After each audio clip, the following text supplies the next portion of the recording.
Welcome to CMO Confidential, the podcast that takes you inside the drama, decisions, and choices that go with being the head of marketing. Hosted by five-time CMO Mike Linton. In marketing, everything must work seamlessly. If not, efficiency, speed, and ROI all suffer. That's why Quad is obsessed with making sure your marketing machine runs smoothly, with less friction and smarter integration. Better marketing is built on Quad. See how better gets done at www.quad.com/buildbetter.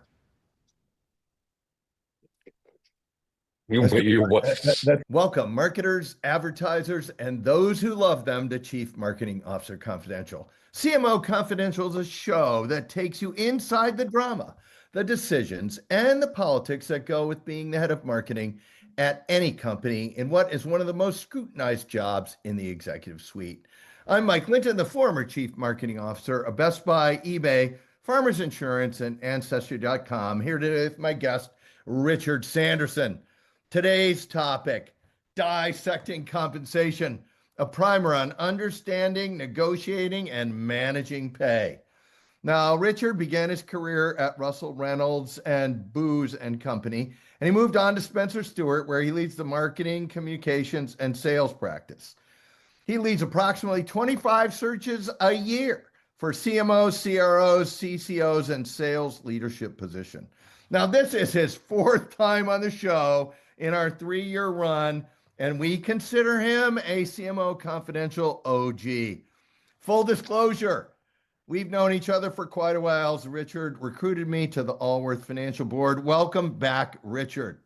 Thank you, Mike. Fourth time is a pleasure. Does that mean I'm getting a cut of some of the advertising revenue soon? You know, as soon as we get some, yeah. And then we're going to send you a hypothetical jacket that you can wear conceptually.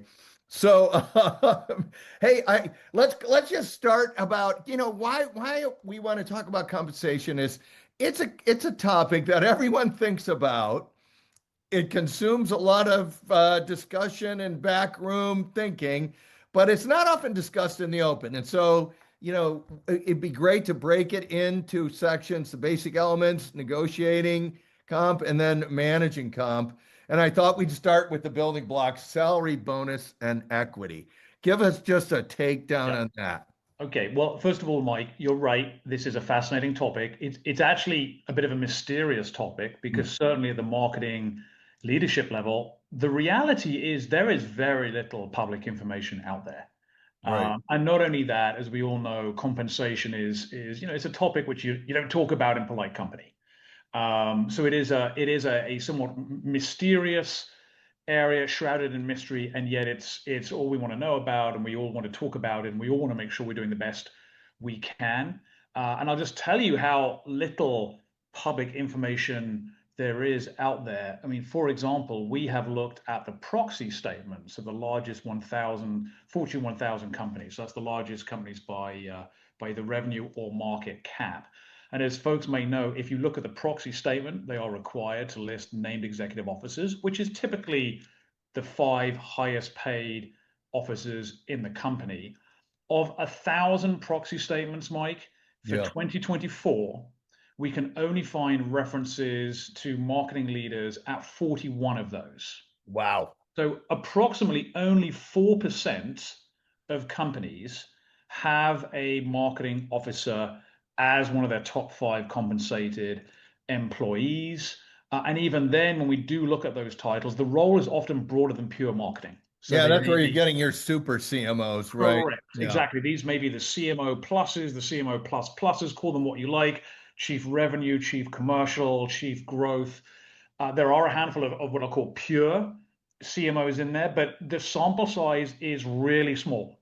And hence it sort of adds a little bit to the, am I being paid at market? Is it fair? Am I getting the best deal? Can I do better? It all adds to the difficulty of this conversation.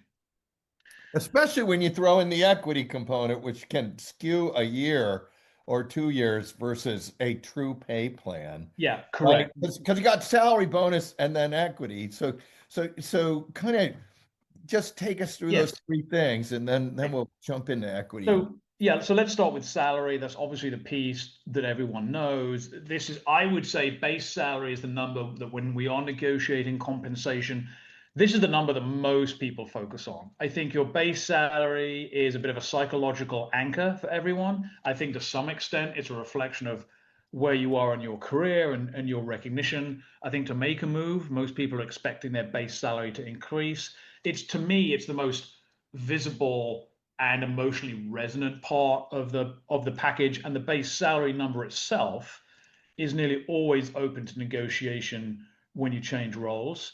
What I would say to people is be aware of either company or industry norms. We are taking a small break from the show to hear from our sponsor, Quad. Marketing is all about high performance. Everything has to fit together and work together exactly right, or efficiency, speed, and ROI all suffer. That's why Quad is obsessed with making sure your marketing machine runs as smoothly as possible. We help you achieve a seamless marketing experience with less friction and smarter integration. Better marketing is built on Quad. Now back to our discussion with Spencer Stuart practice leader Richard Sanderson. Yeah. Around base salaries, for example, financial services firms may offer low base salaries but higher bonuses. Yeah. And many large companies have essentially what they call salary grades or salary bands. So at a certain level of seniority, there is a window. It may be small, it may be large, but there is a limit to that puts a range on salary. Bonuses are most commonly expressed as a percent of base salary. There'll often be conditions in there. It's tied to either company performance, business unit performance, individual performance, some blend of all of the above. I find when negotiating offers, actually bonuses is actually probably the hardest bit to negotiate on, because they are set percentages of base salaries, and that percentage is often reflective of the level or the band or the range of the role that we were going into. I think the key question to ask about bonuses is, what has been the bonus payout history over the last 3 years? So where has the bonus paid relative to target, above target, at target, or below target? And I think that reveals whether the targets are realistic, and also a little bit about recent company performance. The final big area, and you hinted at this, Mike, it's equity. This is complex. The devil is in the detail, as they say, and there's a lot of detail here. Long-term incentives, equity, really are a major part, particularly of CMO pay, particularly in public companies. There are lots of different types. Hey, before we go into different types, I just want to get your advice for our listeners on this. While base salary is often the most emotional, really where you end up making usually a lot of money is in the equity piece. Maybe sometimes you get a big kicker in the bonus, but it's really equity. And when you're younger, maybe you're not paying that much attention to equity and you're more fixated on base salary. Is that true or not? Partially. So we'll come back to equity in a second, because we were talking about equity, a salary or compensation components. Where you're getting to, Mike, is a slightly different point, which is compensation mix. Yeah. Okay. Now this is an important point too. So this is a balance of what's short-term compensation is basically referring to base and bonus. Long-term reflects equity. Now the mix depends on a whole bunch of issues. So let me give you some example. Ownership. If a company is public versus private, or private equity, or even non-profits. Non-profits, some private, family-held companies, for example, simply may not issue equity in the form of a private equity portfolio company. There's all sorts of conditions attached to that, and we may come back to that in a moment. The more traditionally understood is this sense of either restricted stock units, options, equity. Now, the mix bit is important, Mike, because there are some stylistic differences, not only around ownership structure, but I'll give you another example, geographic differences. In my experience, American-based companies do lean much more heavily into equity as a part of the compensation mix. Companies based out of Europe, on the other hand, actually do not. Right. And I typically will see, if we're negotiating an offer with a client for a European headquartered business, typically equity is actually a smaller part of the total compensation package. So there are all sorts of stylistic, ownership, and other structural issues that impact that mix that you're talking about, short-term versus long-term. So give us the little primer on the various types of equity. Yeah. Okay. So look at it at its highest level. The two most common forms were what were called RSUs, restricted stock units, and options. Restricted stock units are essentially straightforward issuance of equity at the market price. You can sit there and work it out. People have their online portals they can go into, and it directly correlates with the rise or fall in share price. And the way an RSU would work, just to make sure everyone gets it right, is you get a bunch of stock, it's at $10 a share, you get 100 shares that vest at X time. If it's at $10, that's what you get. If it's at $12, that's what you get. And if it's at $1, that you just get the same number of shares, right? Correct. So they have value essentially no matter where the share price is, as long as the share price is not at zero. Right. There's some value associated with them. There's a whole talk about vesting cycles. We can come back to that in a second. The next variant is options. So options have something called a strike price. So you'll hear people talk about, am I in the money or not? Valuing options is a lot more complicated. There's various mathematical models, Black-Scholes being the most commonly attributed one. It's complex. I would say options are essentially a little bit more risky. If they go up, there's substantial increase in value. If they go below the strike price, there's no value whatsoever, and you're on what's referred as being underwater. And that's where we go back to our example. If you get the options at $10, you don't make any money unless the stock goes up. Yeah. And if the stock goes down to $9 versus 10, you're $1 underwater. Yeah. Yes. Right. And more recently, I've seen now a significant part of equity compensation is what's called performance share units, so PSUs. Now these are essentially, in my opinion, a juiced up variant of restricted stock units. They're essentially issued conditionally, and it will often be associated with the company meeting various strategic targets, various KPIs or metrics. And performance share units can have accelerators or even decelerators on them based on where the company is meeting those particular targets. The most common example I've seen is that they'll tell you, look, here's the value, and they can increase 0 to 200% based on whether we're going to hit some of these key metrics that are defined in the market. And those metrics examples might be either sales targets or total shareholder return. Yeah, correct. It's defined by the board of directors. It's trying to align the entire company and the team around various targets. It can be sales targets, can be profitability targets, can be earnings per share targets. I mean, there's almost an infinite array of metrics against which you can set these performance share units. Yeah, I ran 2 comp committees and public boards, and there is an infinite amount of arguing that could go with this infinite amount of metrics as well. Right. So that's the types of equity. Then there's so when can you actually realize them? When can you take them off the table? And so this is obviously vesting. Fundamentally, there's 2 types of vesting. By far the most common is time-based vesting. So literally you are running out the clock. The most common form used to be what was referred to as a cliff vest at 3 years. So in other words, at 3 years from issuance, you could essentially sell them. And to make sure everyone knows what you mean by vesting, that is when you get a chance to buy it. Yeah. When you actually get a chance to monetize. It becomes yours. Correct. It becomes more than just a number on an online portal that says what it could be worth, to a point where you could actually sell it. Yes. If you want to do it. Before then, it's all paper money.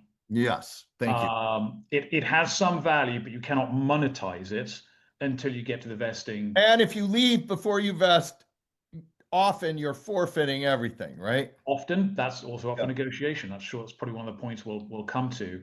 I would say we're seeing lots of variants on time-based equity. The 3-year cliff vest was very typical. Certainly on, I'd say, West Coast or more technology companies have moved to an accelerated schedule. There's often now a cliff at 1 year, and now in some cases even monthly vesting, 1/24th or 1/36th, for example, or even 1/48th each month now. Now that helps with cash flow, but just to say that 3-year cliff vest that used to be very typical, even that now has iterated quite substantially over different types of time vesting. For any public company, by the way, I mean, this is all stated in the proxy statement. What you can't really do is individually negotiate, what your vesting cycle is going to be. I mean, there is a program that is the structure. You cannot negotiate it. You're either in or you're out. And so I don't want people thinking, they can start individually negotiating components like that. It's not. I think we're simply identifying that there are many different types of equity, vesting cycles of equity, and how they exist, and valuation models as well. And then, so there's time, and then there's performance equity or performance RSUs, which is, we kind of talked about them. And there's one more. There can be event-based vesting. I mean, this can be linked, for example, to an IPO, a sale of a company. So if a company comes in and buys your company, I mean, they're essentially buying up all the equity on the spot. So that's an example of more an event-based trigger as opposed to a time-based trigger. So we're going to talk about like negotiating now, because you got to figure out, this is super complicated when you really particularly when you get into the equity portion we just talked about. How do you recommend candidates think through comp? Yep. Usually even before they're looking at gigs and how they get paid, but give us advice for how to think about this. So I think there's at least 3 or 4 subtopics here, Mike. I'll just lay them on the table and you can decide which ones you want to go through here. I think first of all, and I'm now really in the mode, sort of in the executive recruiter mode, which is what I'm in, which is how and when do you negotiate compensation? And I'm specifically in the situation of when you may be considering changing roles or changing companies. So topic number 1 to discuss would be, when is the right time to discuss compensation? Topic number 2 that I encourage people to be aware of is, what are some of the new compensation and pay equity laws that may frame that conversation? Number 3 is, how do you manage the expectation setting element of compensation negotiations? And then what is the right style or posture to take during a negotiation? So there's lots of different things, and Mike, I'm very happy to go through these at a high level one by one. Let's just touch on the first one, because also in that is know what you're getting paid now, so you don't I've had people leave like 2 months ahead of getting massive grants because they weren't paying attention.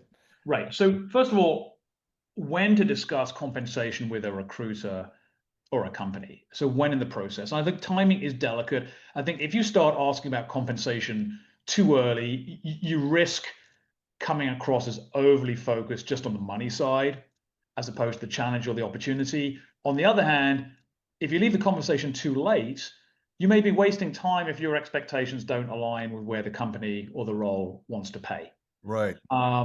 There is an element of negotiation theory that says, look, the first person to put a number out there is essentially setting the anchor. Right. Negotiation. I do think there is some truth to that, but that anchor that you throw out also has to be grounded in some sort of reality. You can't just throw out, I think, silly numbers, because I think you lose your unless you are Elon Musk, apparently. So I think we're looking at $1 trillion. I heard. I think so. And then, I think also be ready with what is the right response, and we'll come to this in a second, because increasingly now recruiters and their representatives are essentially trained to ask about expectations, not about compensation history. And the reason for that, Mike, is a number of compensation and pay equity laws have passed on a state level, not a federal level to be clear, on a state level over the last 10 years. California, New York City, Oregon, Delaware, Massachusetts, Illinois, the state of Washington, and others. I mean, put bluntly, it's the blue coastal states, Mike. Right. Is where a lot of this is happening, where now recruiters are actually prohibited asking about compensation history. Instead now, and certainly everyone at Spencer Stuart is trained to ask about expectations, not about history. To be clear, candidates and you can still volunteer your history. It's not required, but we cannot directly ask it. Now, here's my honest experience of handling this, Mike. When I ask the compensation expectations question, most people do not know how to answer that question.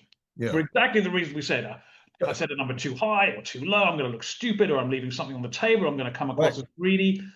I'm not going 80 to 90% of people do not know how to answer the expectations question. And they end up reverting to, well, look, here's where I am, because that's the one number they know.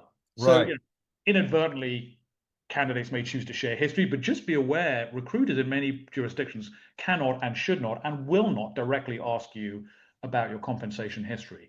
What they can do and should ask you about is what's referred to as forfeitures. So if you were to walk away, what are you leaving on the table? This was your point. I mean, are you leaving at the right time? When is something vesting? What do we need to be aware of? What short-term annual bonus could you be leaving on the table? Right. If I'm 3 months ahead of bonus, I'm leaving a lot bonus maybe on the table. Particularly acute for searches being run this time of year. So, late Q3 and Q4. Most companies run on a fiscal year that aligns to the calendar year. Bonuses are paid